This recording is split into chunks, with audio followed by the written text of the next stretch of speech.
knock at your door and I'm serving like pizza. I got that ice, Italian Ritz. Bitch, I'm a family man like I'm P. These niggas be shortstops. Derek Jeter, knock a nigga out like I'm Vegeta. Yo, what's good, YouTube? It's your boy Rod. I'm back with another YouTube video for y'all today, man. And listen, man. Listen. Hey,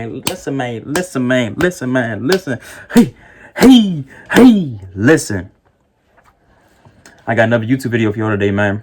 And this one is titled World War I Oversimplified. You know what I'm saying? Part 1. You know what I'm saying? You already know how it is, man. You already know how it go. You know what I'm saying? And I already did World War II. You know what I'm saying? Probably should have did World War I first. But hey, look. Mistakes have been made. But hey, look. It don't matter because World War I going to be... I said World War I. World War II going to be right here. You know what I'm saying? Right there. Yep, right there. You know what I'm saying? Go check that out. You know what I'm saying? And hey, man. Before I hop to this video, like, comment, subscribe. Hit that bell, post notifications. Get notified when I post some. Find my IG, Snapchat, and intro and outro. Find my IG down below in the description. And it's in there along this original video. So go show Oversimplified some love. You know what I'm saying? But I need them more. They got 4.09 mil. Come on now. I need that. I want that so bad. I'm working towards it so bad. But I need it. Only thing that's getting in the way of me putting out videos every day is school. Because school grinds my gears. But school fries me eternally. School eternally fries me. You know what I'm saying? I hate school so much. It's just the fact that you need it to. Just the fact that you need it in this society is like so. It's crazy. Because I'm not the only one. Everybody hates school. Well, 80% of the people in this world hate school, but still go through with it. Go to college, get a higher education because they have to make a living for themselves. You know what I'm saying? And I hate school so much. Oh my gosh. But anyway, I could go on and on about how much I hate school, and every day I think about dropping out. But hey, look, I could do that. I could go on about that this whole video. But look, we're not here for that. We're here for World War I. You know what I'm saying? But hey, man, I'm grinding. So roll the clip. I need the support. I'm trying to get to 4.09K. So roll a K. No, mil. Roll the clip.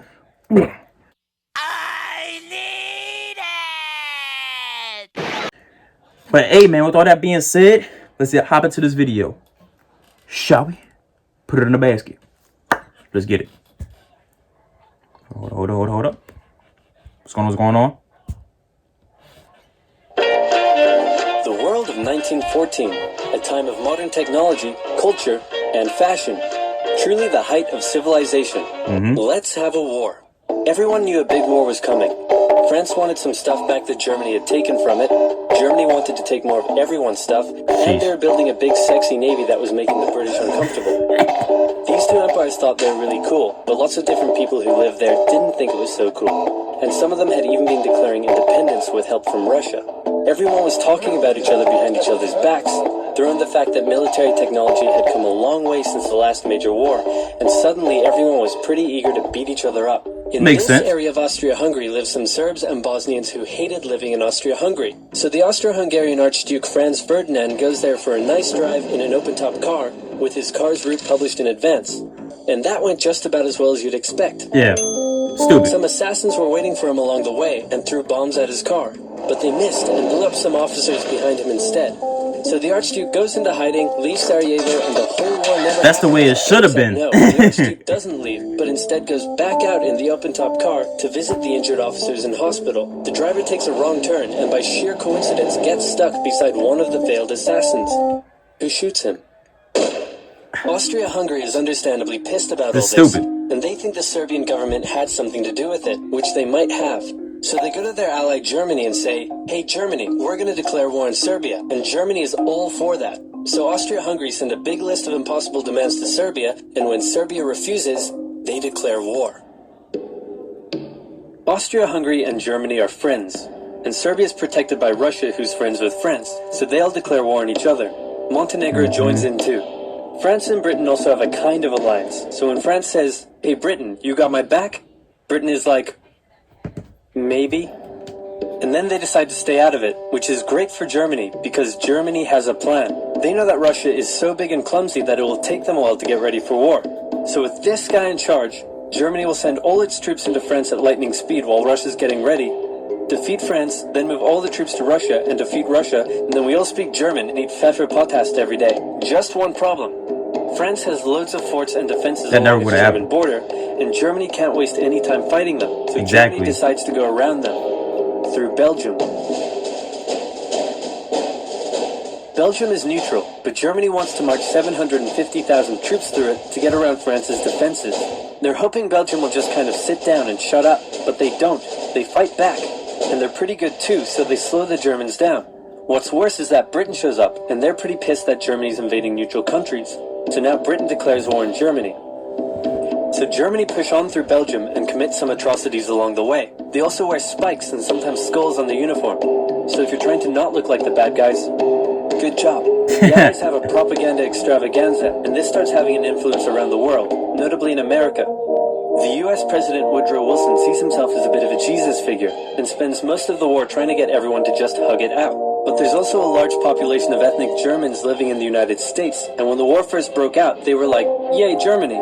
But now that they're committing atrocities in Belgium, they're less enthusiastic. Let's play Spot the French Soldier. I see him. Did you see him? Easy, right? He's wearing a bright blue uniform with red trousers. And do you know who else spotted him easily too? The Germans. So when the French were slowly marching in columns through the countryside, the Germans easily tore them to shreds with their giant guns. All the nations involved in this war went in with an old-school war mentality. Wrong. And all of them had to update their uniforms and tactics a lot during the Great War. Dead wrong. Because this war was going to be like nothing anyone had ever seen before. Russia's ready for war. Exactly. Way earlier than expected. Hey, Austria-Hungary, can you get on top of that? Oh yeah, sure, we've got this. Nope. So Germany has to send some troops back to the east to defend against the Russians. The chief of staff of the Austro-Hungarian army is this guy, and although he is handsome, he turns out not to be the best military strategist. Austria-Hungary constantly ignores Germany's advice, and then comes running back to Germany whenever they get in trouble. Austria-Hungary even gets its ass kicked by tiny Serbia, who repels all their invasion attempts at the start of the war. It's better news for Germany in the north, though, where they almost completely wipe out the Russian Second Army. Back on the Western Front, the Germans continue advancing and are in sight of Paris. At this point, anyone would be forgiven for thinking the Germans were going to get that quick victory after all. But then things start to go wrong. The French commander-in-chief knew something had to be done, and he ordered his armies to stop retreating. In the resulting battle, a gap opened up in the German lines. If a gap opens up, the enemy can use it to flank you from the side and behind. So the German armies have to retreat. The Allies launch a counterattack, so the Germans dig into defensive positions. The Allies do the same. Here we go. Then both sides move north, trying to outflank each other along the way. When they reach the sea, they're in a stalemate with trench systems running the whole way from the coast to Switzerland. The beginning of trench warfare on the Western Front. Here's how trench warfare works. Two opposing lines of trenches with no man's land in between.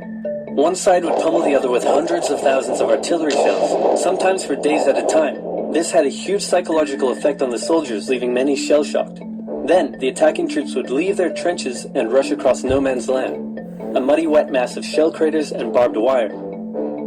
The defending trench would unleash machine gun fire on the attackers, inflicting thousands of casualties.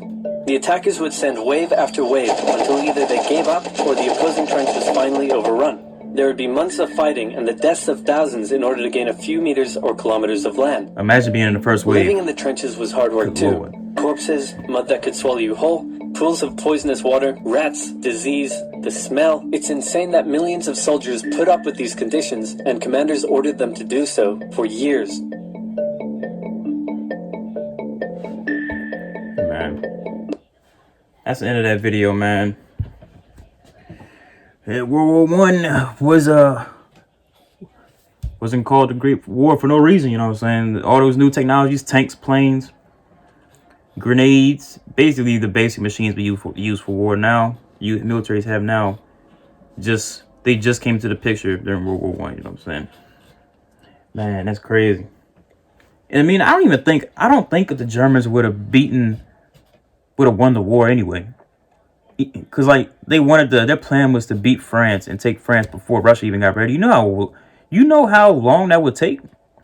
Russia would have been ready to fight them even if they did started taking France. You know what I'm saying? Even if they did push through France at lightning speed, Russia still would have been ready before they took all of France, you know what I'm saying? It would have been a two-front war regardless, in my opinion. You know what I'm saying? Well, let me know in the comments, you know what I'm saying? All my history buffs out there, let me know. But hey, man. Whoo! Like, comment, subscribe. Ding! Hit that bell for post notification. You know if I want to post them, you know what I'm saying? If you're not subscribed to what you're doing, if you're not liking what you're doing, if you're not commenting what you're doing, you know what I'm saying? If you're not letting me know what I should react to next time, what are you doing? You know what I'm saying? You're not doing nothing. I don't know what you're doing. You sure don't know what you're doing. So you need to do both of us a favor and just like, comment, subscribe right now. Like, I don't know why you're not doing it. You're being lazy. Just tap subscribe. Click subscribe. Like, why are you being lazy? Dude, come on now, get off your high horse and like, comment, subscribe. Stop being lazy and do me a favor. Do all of us a favor. You know what I'm saying? And follow my IG Snapchat in the intro and outros while you at it. You know what I'm saying? And follow my IG down below in the description. It's in there along this original video. So go show Oversimplified some love. You know what I'm saying? And show me some love too. Most definitely show me more love. You know what I'm saying? But hey, man. With all that being said, I am